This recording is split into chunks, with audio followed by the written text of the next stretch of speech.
Hello guys, in this tutorial I'm going to discuss how to fix Instagram Reels option not showing on Instagram. So let's get started without wasting time. First of all, open up App Store and Play Store and check is update available or not.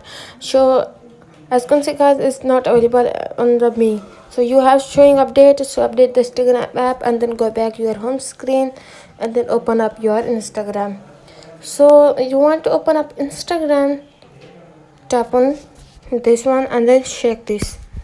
So it's showing me the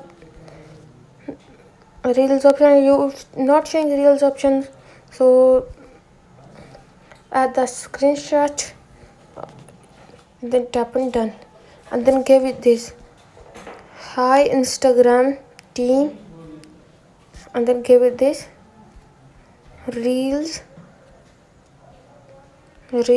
option not showing. Fix my problem.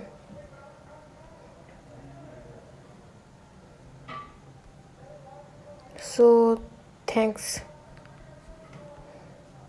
I'm giving you the description, copy that and then tap on this send.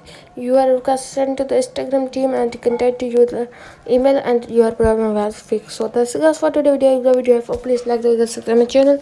You have any problem, let me in the comment. I have more. Thanks for watching.